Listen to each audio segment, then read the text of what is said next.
Our next speaker is Cheri Kiesecker. She's a Colorado parent and active advocate for children's privacy. She's a frequent blogger and member of many organizations, including Parent Coalition for Student Privacy. Welcome, Cheri. I'm sure we're all familiar with data. We use it every day. You get advertisements in your mail based on your shopping habits, based on the little cards you swipe at the store. Every time you swipe your credit card, that data is bought by someone. Data is money. Data brokers buy and sell data. Parents do not get to consent and don't even get notified when their children's data is farmed out for research or for some other purpose. The biggest problem is our U.S. Department of Education believes in a data-driven education. And so there's this over-reliance and this over-trust of data, thinking that data can't be wrong, and the more data, the better. But there's also a philosophy of garbage in, garbage out.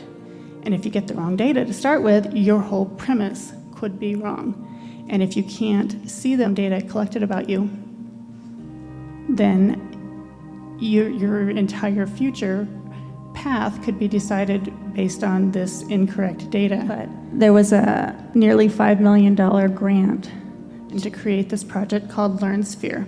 And what this project did was make it possible to track a child's movement across the internet, across any web-based platform.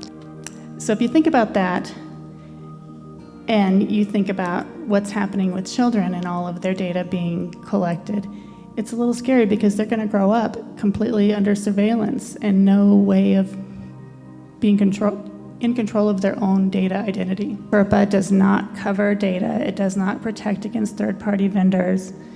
And the metadata that children use, that is collected when children use online apps, is not covered. It's not protected. So FERPA has some loopholes in it, and if we could change one thing, I would say revert back to pre-2011 and fix those loopholes that allow children's data to leave school walls without parent consent. 10 organizations came together at the U.S. Department of Education Summit and said that they wanted to begin this data-driven education, and in order to make that happen, they wanted in each state a giant data warehouse that would track each child's data in each state, and that's called the State Longitudinal Data System. And they wanted that by 2009, and we do have that now.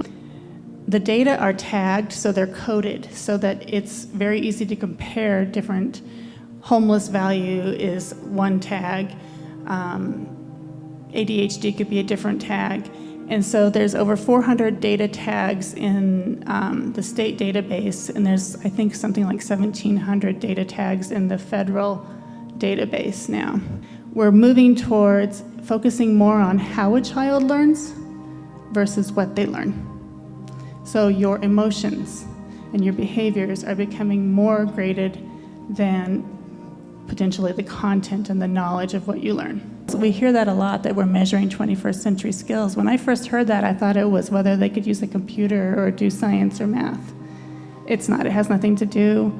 It's mostly if they're a leader, if they're aware, if they're alert, if they're an advocate. It's a lot of work ethic. It's a very subjective thing to grade. And it's a very big ethical question whether we should be grading children in school on their behavior and their emotions, and then uploading that onto a data badge.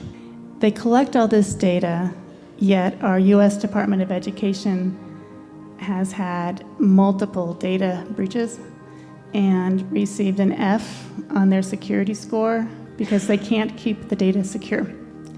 Yet it's mandatory that our children's data be uploaded. We can't opt out of it. Your credit score is a little bit of your shadow identity. For children, their shadow identity starts from preschool, sometimes birth in different states. And it's something we can't access. We can't check for accuracy. And it's making predictions and decisions about them. And we have no way to control that data footprint at this point. Your data footprint is making decisions about you and you don't even know. How much data is out there about your child? Data is money. Your children are being monetized. And this Silicon Valley Plan book said that changes in education law could unlock a $1.2 trillion in global economic value just in student data. Thanks.